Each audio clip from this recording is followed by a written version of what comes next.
안녕하세요. 지금 뭐 배정찬 위원님께서 말씀하신 대로 경포당, 경기도를 포기한 당, 저 고양평에서 이번에 낙선을 하게 됐는데요. 그 앞에 계신 분들이 그동안 뭐 거시적인 담론을 주로 말씀을 해 주셨다면, 저는 이제 현장에서 느꼈던 현장의 경험을 토대로 해서 좀 말씀을 드리려고 합니다. 톨스토이의 유명한 소설 안나 까레리나의 첫 문장은 뭐 유명한 문장이죠. 다음과 같이 시작합니다. 모든 행복한 집안의 모습은 다 비슷하지만 모든 불행한 집안의 모습은 제각각의 이유로 불행하다. 이런 얘기가 있죠. 선거도 그런 것 같아요. 선거가 지고 나면 뭐 모두가 그 이유를 들려면 수백 가지도 더 될 겁니다. 이것도 문제였고 저것도 문제였고 모두가 그렇게 얘기를 할 수가 있죠. 그리고 또 이 퇴각이 질서 정연하게 이루어져야 되는데, 선거에서 졌다고 서로 상대방에 대해서 막 손가락질하기 시작하면 당은 뭐 거의 붕괴하게 될 겁니다. 근데 그런 모든 것들을 다 감안을 한다 하더라도 저희가 이번에 이 경험했던 이 역사적인 대패배에 대해서는 뭔가 원인이 무엇이었는지에 대해서 이거를 얘기하지 않고 넘어갈 수는 없습니다. 얘기를 하고 넘어가야 우리 당도 한 걸음 더 나아갈 수 있다라고 생각을 합니다. 이번 선거를 치르면서 제가 느꼈던 거는, 이게 조직이 결코 바람을 이기지 못한다라는 그 속담을 설마 이렇게 생각을 했었는데, 현장에서 뛰어보니까 정말 그렇구나라는 것들을 많이 느끼게 됐어요. 예를 들면 김모 후보 같은 경우는 뭐 엄청난 막말을 해서 민주당에 막말을 했음에도 불구하고 당선이 됐고, 또 자기 딸의 무슨 대출과 관련해서 정말 기가 막힌 대출을 받아냈던 그 후보도 당선이 됐습니다. 그리고 심지어는 계속된 공천 잡음 때문에 선거 며칠 앞두고 정말 거기에 낙하산으로 내려와서 자기 주소로 옮기지도 못해서 자기한테 투표하지도 못했던 그런 후보도 당선이 됐습니다. 근데 우리 후보들 같은 경우는 대선 주자급이었던 후보, 예를 들면 안철수 후보라든가 나경원 후보였다든가 정말 천신만고 끝에 간신히 이겼거든요. 이런 것들을 봐도 이게 무슨 개인의 인물이라든가 그동안에 뭐 그 동네에서 조직을 제대로 못했다든가, 나경원 후보 같은 경우는 당무감사에서 1등한 사람이에요. 조정훈 의원도 저기 계시지만 뭐 방송 스타였잖아요. 근데 500여 표 차이로 이겼습니다.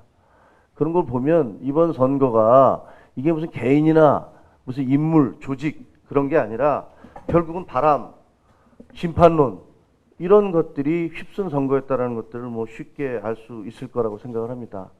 그리고 또 하나 제가 느낀 거는, 이게 사람들의 마음을 좌우하는 거는 무슨 컨텐츠가 아니라 스타일과 태도구나, 이런 것들을 많이 느꼈어요. 아마 우리 대통령에 대한 얘기인데, 대통령의 어떤 큰 정책에 있어서 문제가 있다? 그런 것보다는 나는 대통령의 스타일이 싫다. 대통령의 태도가 싫다. 대통령 부부의 어떤 그런 모습이 싫다. 이런 부분들이 굉장히 많더라고요. 이런 것들도 우리가 정말 염두에 뒀어야 이번 선거를 통해서 저는 뭐 뼈저리게 느꼈습니다. 일각에서는 108석 대 175석 아니냐, 5.4%밖에 차이 안 난다. 근데 소선거구제이기 때문에 이렇게 차이가 많이 난 것이다. 이렇게 위안을 삼습니다. 완전히 틀린 얘기입니다.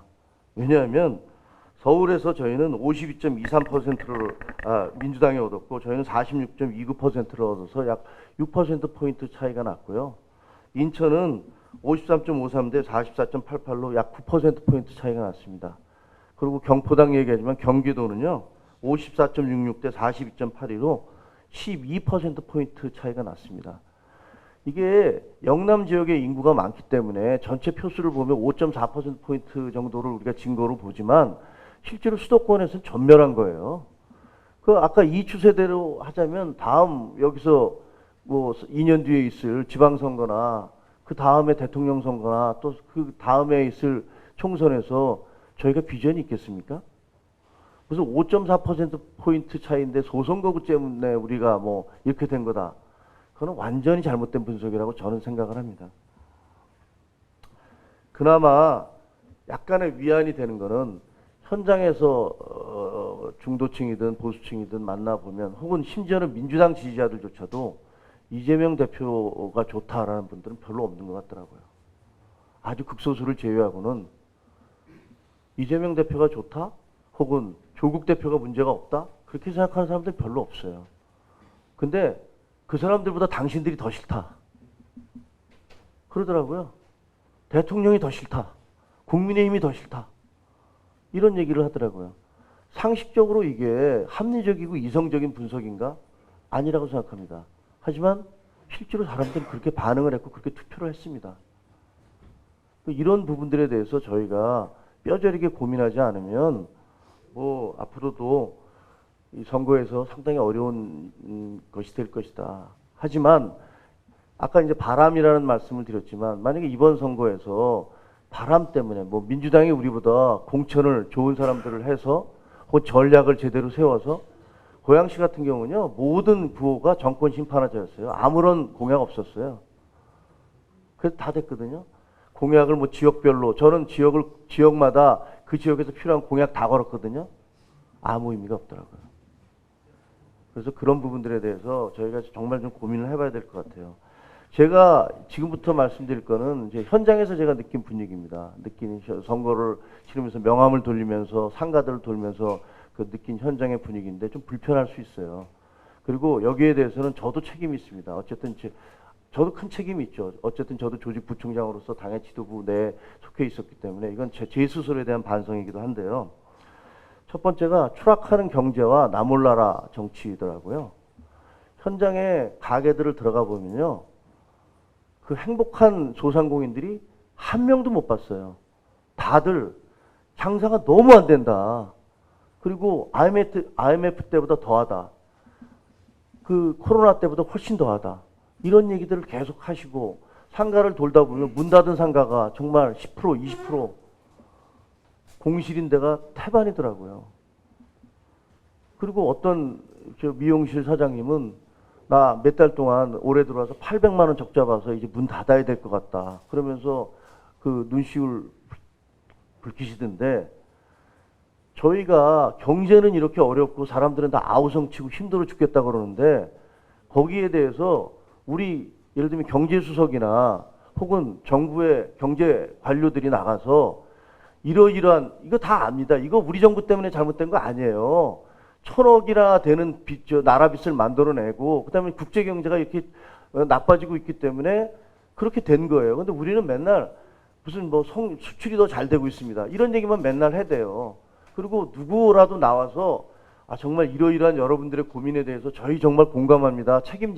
책임감을 느끼고 있습니다. 지금 이러이러한 이유로 돼서 이렇게 어려우니까 저희가 이렇게 하겠습니다라는 얘기를 저는 단 한 번도 들어본 적이 없습니다. 청와대 경제수석, 용산의 경제수석이 됐든 아니면 우리의 경제 관료들이 나와서 국민 여러분들께서 이렇게 어려우시고 사과값 올라가고 대파값 올라가고 양파값 힘들어지고 이런 것들에서 정말 죄송합니다. 라고 얘기하는 거 들어본 적이 없습니다.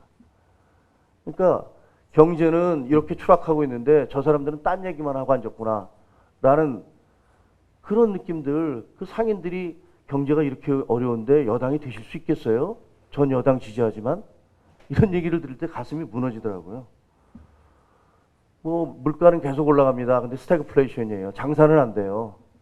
물가가 올라가는데 장사가 안 되는 이 현상들. 이거에 대해서 정말 아무도 책임지지 않으려는 그런 집권, 당도 그렇고 정부도 그렇고 이런 모습에서 국민들은 절망을 했다라고 저는 생각을 합니다. 두 번째는 이거 진짜 더 불편한 진실인데 우리는 PI가 완전히 망했어요. Presidential Identity. 모든 기업들은 CI, 자기 기업들의 이미지를 좋게 만들기 위해서 무지무지하게 노력을 합니다. 왜? 저 기업은 사회적 책임을 다하고 있어. 저 기업은 도네이션도 많이 하고 저 기업은 뭐 이런 좋은 일도 해. 그러면 사람들이 가서 물건도 사고 그 기업들이 좋아지잖아요. 대통령은 국가의 최고 지도자이기 때문에 PI를 정말 열심히 해야 됩니다. 대통령의 이미지를 개선하기 위한 노력을 많이 해야 돼요. 근데 지난 2년간 우리는 속된 말로 망했습니다. 하나도 없어요. 대통령 부부에 대한 이미지, 그걸 선거 치르면서 다 보셨잖아요. 상당 부분은 사실이 아닌 부분도 많아요. 그런데 그런 이미지가 완전히 고착돼 버렸습니다. 이재명, 조국이 잘못한 거 알지만 그 사람들보다 대통령이 더 싫어. 이런 얘기하는 사람들을 길거리에서 흔히 만날 수 있었어요. 아니, 대통령이 어떻게 그 파의 가격을 다 알 수 있겠습니까? 그리고 그 대파 전후를 따져보면, 이렇게 행사를 하는데 여기서 행사하는 거고, 이거 정도면 합리적이겠네요. 라고 얘기한 거지만, 거두절미하고, 대파 가격이 얼만데 이 사람은 대통령은 이렇게 얘기하고 있다. 라는 식의 공세가 계속 펼쳐지고 있는데, 아무런 방어를 못했어요. 그리고 언론에서, 저는 언론 출신이기 때문에, 왜 그렇게 뻑하면 대통령이 경로한다는 그런 표현이 나옵니까? 경로해야 될 건 국민인데 맨날 방송의 자막은 대통령이 경로. 저는 그런 단어 흘리는 청와대 사람들이 용산의 사람들이 누군지를 모르겠어요. 대통령이 경로한다고 나가면 그걸 보는 국민들이 좋습니까? 행복합니까? 경로해야 될 게 대통령입니까? 국민입니까? 이게 대통령의 이미지가 이렇게 된 건 뭐 최근에는 뭐 이종섭 대사, 뭐 김건희 여사의 파우치, 뭐 황상무 수석의 막말, 뭐 대파소동 의대 정원 문제, 제가 현장에서 보니까 그게 아니에요. 2년 내내 누적된 결과예요. 그게 지금 이번 사건들과 결합되면서 터진 거지. 그러니까 2년 내내 대통령 PI에 대해서 아무것도 안 한 거예요. 그래서 사실이 아닌 부분들, 뭐 그 중에 사실도 있겠죠. 그런 부분들이 너무나 광범하고 깊숙이 국민들에게 침투해 있고, 저는 이거 개선하지 않으면요, 대통령 우리 얼굴인데 그 이미지가 그렇게 추락돼 있어서 그걸 어떻게 해야 될지, 이 부분 개선하지 않으면 앞으로 선거도 정말 힘들다고 봐요. 그리고 그런 분위기가 많더라고요. 아니 뭐 이재명 대표 지금 재판받고 있잖아 어쨌든. 그리고 조국 대표는 부인이 뭐 구속도 됐었잖아. 근데 대통령 부부는 뭐야? 이런 얘기들 많이 하시더라고요. 현장에서. 거기에 대해서 적극적인 방어 우리도 뭐 없었고, 그러니까 내가 이번 투표를 통해서 내가 응징할래. 이런 분위기가 정말 많이 퍼져 있는 그걸 느꼈어요. 그다음에 이거 세 번째는 전략적 오판이에요. 당에. 2조 심판은 하나도 안 먹혔어요. 2조 심판은 현장에서 보니까 뭐 그 사람들 나쁜 사람들이라는 거 알아. 근데 당신들은 심판 안 받았잖아. 이런 분위기가 널리 팽배해 있어서 뭐 이재명 조국 심판하자 정말 공허하더라고요. 정말 공허하게 들렸고 그게 먹히지가 않았어요 전혀. 그리고 경기도 같은 경우는 서울 편입론을 내세웠어요. 그래서 서울 편입이 한때 그게 굉장한 인기를 끌었어요. 근데 그게 경기 북도도 같이 하겠다고 그러니까 이 두 개가 네모난 동그라미 같이 형용 모순이 돼버리는 거예요. 설득력이 없어요. 이게 도대체 무슨 소리야? 이런 얘기 나오더라고요. 거기다가 또 대통령실에서 그 특례시의 권한을 강화하겠다 이렇게 발표를 했어요. 그러니까 이게 서울로 편입을 하겠다. 아니야, 경기북도도 같이 해줄게. 아니야, 특례시의 권한을 강화해줄게. 이 세 가지가 모두가 말이 안 되는 얘기, 서로 충돌하는 얘기예요. 당과 대통령실이 전혀 조율되지 않은 이런 발표가 나옴으로 해서 적어도 서울 편입을 요구했던 고양시의 많은 사람들은 절망을 했고, 민주당이 얘기하는 대로 이거 선거 전략에 불과한 거구나. 이거 진정성 없는 거구나. 이런 얘기들을 다 받아들이더라고요. 그게 얼마나 많은 표를 가져갔는지 모르겠어요. 그리고 뭐 예를 들면 고양시 같은 경우는 재건축 문제 뭐 대통령도 오시고 그 국토부 장관도 와서 해주겠다고 말씀을 하셨는데, 그것도 나중에 보니까 40% 이상이 세입자예요. 그런 분들은 그걸 별로 원치도 않아. 나 또 어디 이사 가라는 얘기야? 이러더라고요. 그러니까 조금 더 정교한 그런 분석이 필요했던 것 같아요. 공약을 낸다 하더라도 모두에게 가장 절박한 건 교통과 서울로 출퇴근하는 그런 교통 문제, 그리고 자급자족이 안 됨으로 해서 일자리가 없는 문제, 이런 부분들인데 우리가 그 경기도에다 내놨던 그 공약들은 조금 공허했다, 너무 추상적이었다, 이런 느낌들이 많이 듭니다. 뭐 물론 알겠습니다. 마지막으로는 당이 그럼 어떻게 해야 되느냐, 그런 부분들에 대해서 대단히 죄송하지만 이 영남 자민련에서 탈피하지 못하면 저희 당의 미래가 없을 것 같습니다.